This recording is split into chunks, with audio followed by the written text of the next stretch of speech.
Hello guys, welcome back to our YouTube channel. तो आज हम बात करने वाले हैं टीवीएस अपाची RT 160 के 5 ऐसे पॉजिटिव, 5 ऐसे निगेटिव जो इस बाइक को लेने से पहले आपको जान लेना चाहिए कि इसमें क्या क्या पॉजिटिव है, क्या क्या निगेटिव है। स्पेशली हम 5 पॉजिटिव और 5 निगेटिव की बात करेंगे जो कि ज़्यादा इंपॉर्टेंट है कि किसी भी बाइक को लेने से पहले जानना चाहिए किसी भी बाइक के स्पेसिफिक के बारे में। तो पहले हम पॉजिटिव्स की बात करें तो पहला पॉजिटिव है इसका बिल्ड क्वालिटी।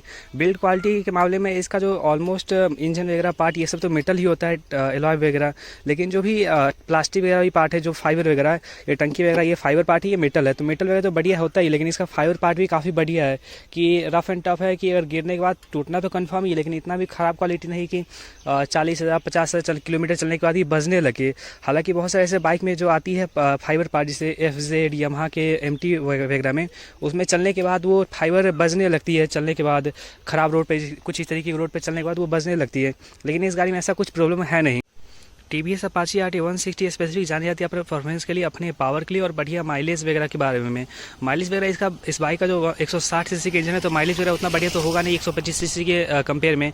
हालांकि लेकिन इसका जो माइलेज वगैरह की बात है, इसमें आपको 40 to 50 लास्ट टू लास्ट इसका माइलेज दे देती है। अच्छे तरीके से अगर मेनटेन किया हुआ गाड़ी तो 40-45 का एवरेज दे देती है। तो इस रेंज में जो बाइक आता है उससे तो काफ़ी बढ़िया है कि इतना बढ़िया परफॉर्मेंस, इतना बढ़िया माइलेज और इतना बढ़िया हर एक चीज़ इस बाइक में मिल जाती है ना। तो इसके कारण इस बाइक का माइलेज वगैरह भी एक प्रोस का एक में दैट मीन्स कि पॉजिटिव में लिया जा सकता है।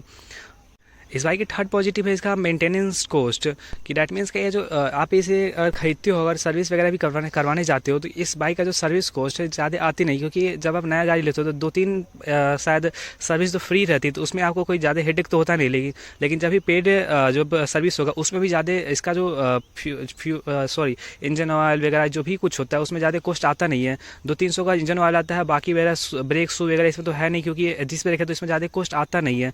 तो मेंटेनेंस कॉस्ट हो गया, तो ये भी एक बड़ा पॉजिटिव हो गया। और चौथा पॉजिटिव की बात हो इसका आफ्टर सेल सपोर्ट, कि अगर इसे आफ्टर मार्केट में बेचने लग जाते हो, अगर आप 2 साल 4 साल चलाने के बाद भी, तो इस बाइक का जो प्राइस वगैरह ज़्यादा डाउन होता नहीं है।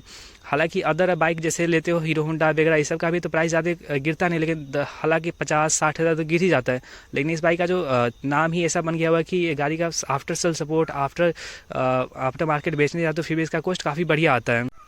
इस बाइक का फिफ्थ पॉजिटिव की बात है तो पंचवा पॉजिटिव है कि आप इसे डेली कम्यूट के लिए यूज़ कर सकते हैं। डैट मीन्स कि आप इसे अर्बन, रूरल हर एरिया में इसे चला सकते हैं, कि अगर आप घर बार के लिए यूज़ कर सकते हैं, छोटा राइड करने के लिए, या अगर लॉन्ग ट्रिप के लिए भी जाने चाहते हैं, तो इस बाइक को काफ़ी बढ़िया तरीके से यूज़ किया जा सकता है। क्योंकि इसका जो माइलेज है उस कारण से, अगर 40-45 के एवरेज देती है बाइक, तो आप इसे दूर तक इसे ट्रेवल कर सकते हो और शॉर्ट डिस्टेंस के लिए भी यूज़ कर सकते हैं। क्योंकि इसका जो शॉर्ट डायनेमिक्स है, डैट मीन्स कि इसको इस तरीके से डिज़ाइन किया गया है कि ना ज़्यादा बल्कि लगे ना ज़्यादा हल्के लगे, तो काफ़ी बढ़िया चीज़ है इस रेंज में। अब हम बात करते हैं इस बाइक का नेगेटिव बात। तो पहला नेगेटिव है इस बाइक का एग्रेसिव डिज़ाइन। कुछ इस तरीके से डिज़ाइन किया होगा बाइक को कि अगर आप राइडिंग पोजीशन की बात करें तो राइडिंग पोजीशन काफ़ी ज़्यादा इंक्लाइंड होता है, आगे की तरफ हैंडल की तरफ ज़्यादा सपोर्ट होता है। तो ये काफ़ी बड़ा नेगेटिव है कि अगर आप उस तरीके से बैठते हो तो आपके कमर दर्द वगैरह ये सब होना आम बात है। नॉर्मल जो पैसेंजर वगैरह आती है, जो भी बड़े बुजुर्ग आते हैं, ये बाइक को चलाना ज़्यादा पसंद करते नहीं हैं, क्योंकि उन लोगों को तो पहले से प्रॉब्लम होता है कमर दर्द वगैरह, सरी दर्द वगैरह। और आप उनको इस तरीके की बाइक देते हो तो वो काफ़ी ज़्यादा बड़ा नेगेटिव हो सकता है इस चीज़ के लिए। इस बाइक की दूसरा नेगेटिव है, तो दूसरा नेगेटिव इसका ब्रेक है।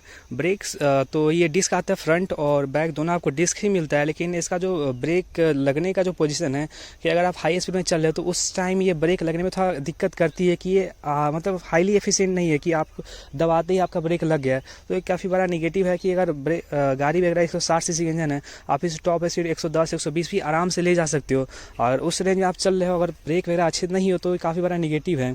तो कंपनी को इसे सुधारना चाहिए कि इस रेंज में और भी सारा बाइक आते हैं ना, उसका ब्रेक काफ़ी बढ़िया है, जैसे FZ, MT वगैरह, तो इसे TVS को सुधारना चाहिए। अगर मैं तीसरा नेगेटिव आता तो तीसरा नेगेटिव हैंडलिंग है। हैंडलिंग में काफ़ी ज़्यादा वाइब्रेशन है, कि वाइब्रेशन इतना ज़्यादा है कि आप जो इनिशियल ड्राइवर है वो भी इसे पहचान ले कि इसमें क्या दिक्कत है। वाइब्रेशन इतना ज़्यादा है कि आप अगर 30-40 किलोमीटर अगर लगातार चला लेते हो तो आपका जो हाथ है सुन्न हो जाता है। तो कंपनी को ये सुधारना चाहिए कि हैंडलिंग थोड़ा स्मूथ मिले और ज़्यादा बल्कि भी न दे, क्योंकि हैंडलिंग में ज़्यादा वेट है, तो आप इसे अच्छे तरीके से हैंडल नहीं कर सकते हो। और हाई दैट मीन्स कि इसका जो रेडियस है जो घुमाने का वो काफ़ी ज़्यादा है, कि नॉर्मल सा बाइक जो आता है वो छोटा एरिया में ज़्यादा घूम जाता है, लेकिन ये बाइक आपको थोड़ा उस कंपेयर में थोड़ा ज़्यादा एरिया चाहिए घुमाने के लिए। तो काफ़ी बड़ा निगेटिव है। इस दोनों चीज़ को इस कंपनी को सुधारना चाहिए कि वेट वगैरह भी थोड़ा कम करना चाहिए, और हैंडलिंग में वाइब्रेशन वगैरह, ये रेडियस वगैरह कर्व रेडियस है वो भी थोड़ा कम होना चाहिए। इस बाइक का एक निगेटिव है इसका आउटडेटेड डिज़ाइन। इस बाइक का डिज़ाइन वगैरह कुछ इस तरीके का है, जो ओल्ड वर्जन में आता तो उस टाइम भी यही डिज़ाइन था, आज के समय में वही डिज़ाइन ऑलमोस्ट सिमिलर लगता है। अदर कंपैरिजन की बात करें तो 1.5 लाख के बजट में और भी सारा ऐसा बाइक आता है जो काफ़ी ज़्यादा फ्यूचरिस्टिक, काफ़ी ज़्यादा स्पोर्टी लुक देता है, लेकिन इस बाइक का डिज़ाइन वगैरह काफ़ी ज़्यादा पुराना ही है। तो कंपनी को ये सुधारना चाहिए कि इसका जो डिज़ाइन वगैरह ज़्यादा इंप्रूव हो, और राइड क्वालिटी भी काफ़ी बढ़िया हो। डिज़ाइन वगैरह से काफ़ी ज़्यादा फ़र्क पड़ता है कि डायनेमिक्स वगैरह भी काफ़ी ज़्यादा फ़र्क पड़ता है ड्राइविंग। इस बाइक के लास्ट नेगेटिव की बात है तो इसका 2 शाफ्ट डायनेमिक्स है, कि दैट मीन्स कि इस जो डायनेमिक्स वगैरह, इसका जो डिज़ाइन वगैरह कुछ इतना ज़्यादा डायनेमिक है कि आप इसे डेली कम्यूट के लिए यूज़ करना थोड़ा मुश्किल हो सकता है, क्योंकि इस तरीके का डिज़ाइन वगैरह जो बाइक होता है उसे आप डेली यूज़ में यूज़ करते हो तो काफ़ी मतलब डेली यूज़ में आप क्या करते हो कि आप कोई भी कट्टा ले आए या बोरा वगैरह, कोई भी किसी भी चीज़ को हैंडल करने आते हैं। मान लीजिए कोई झोला है तो झोला आप कहाँ टांगोगे, हैंडल में टांगोगे क्या, या नीचे टांगने के लिए कुछ होना चाहिए, कहीं भी टांगने के लिए आप कहीं भी इस तरीके का कुछ मिलता नहीं, आप ज़्यादा से यहाँ पे टांग सकते हो। और जो कि इसका सले से इतना ज़्यादा हाई टेम्परेचर पर रहता है कि वो जल ही जाता है। देखो कि जलने वाला साइन है कुछ झोला उला, तो ये काफ़ी ज़्यादा बड़ा निगेटिव है कि कंपनी को सुधारना चाहिए कि कुछ इस तरीके से, मतलब इस बाइक को आप डेली कम्यूट के लिए यूज़ करने में मुश्किल हो सकता है, क्योंकि आप इसे ना ज़्यादा बढ़िया मतलब डेली कम्यूट के लिए क्या चाहिए कि बढ़िया ज़्यादा कंफर्टेबल सीट होना चाहिए, कि आप इसे कंफर्टेबली यूज कर सकें, काफ़ी ज़्यादा कन्वीनियंट हो। तो वो कन्वीनियंट वाली बाइक नहीं है ये, कि आप इसे डेली कम्यूट के लिए यूज़ कर सकते हो, कि आप इसे नॉर्मली यूज़ कर सकते हो कि हाँ बस चलने के लिए।